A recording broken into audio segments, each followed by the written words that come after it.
পারমাণবিক কর্মসূচিতে কোনো ধরনের আপোষ করা হবে না বলে যুক্তরাষ্ট্রকে পাল্টা হুমকি দিয়েছে পাকিস্তান। দেশটির প্রধানমন্ত্রী শাহবাজ শরীফ স্পষ্ট করে বলেছেন, পাকিস্তানের ক্ষেপণাস্ত্র কর্মসূচির ওপর মার্কিন নিষেধাজ্ঞার যৌক্তিক কোনো ভিত্তি নেই, তাই এই নিষেধাজ্ঞা মানা হবে না। মঙ্গলবার পাকিস্তানের মন্ত্রিসভার এক বৈঠকে পাক প্রধানমন্ত্রী এসব কথা বলেন। এই খবর জানিয়েছে পাকিস্তানি সংবাদ মাধ্যম এক্সপ্রেস ট্রিবিউন। মার্কিন নিষেধাজ্ঞার বিষয়ে শাহবাজ বলেন, পাকিস্তানের পারমাণবিক কর্মসূচি পুরোপুরি প্রতিরক্ষামূলক। আগ্রাসনের জন্য এই অস্ত্র ব্যবহার করা হবে না। দেশের নিরাপত্তা নিশ্চিত করতে ইসলামাবাদ এই কঠোর পদক্ষেপ নিয়েছে।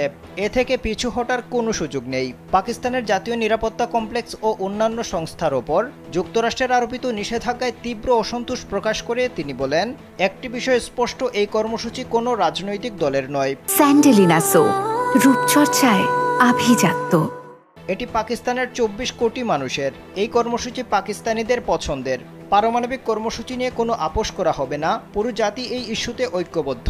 এর আগে গেল সপ্তাহে পাকিস্তানি 4টি সংস্থার উপর নিষেধাজ্ঞা আরোপ করে যুক্তরাষ্ট্র। এই নিষেধাজ্ঞার ব্যাখ্যায় যুক্তরাষ্ট্রের ডেপুটি ন্যাশনাল সিকিউরিটি উপদেষ্টা জন ফিনার বলেন, পাকিস্তান অত্যাধুনিক মিসাইল প্রযুক্তির দিকে ঝুঁকছে। দূরপাল্লার ব্যালিস্টিক মিসাইল ব্যবস্থা থেকে শুরু করে যন্ত্রপাতি সবকিছু নিয়েই বেশ মনোযোগী হয়েছে তারা।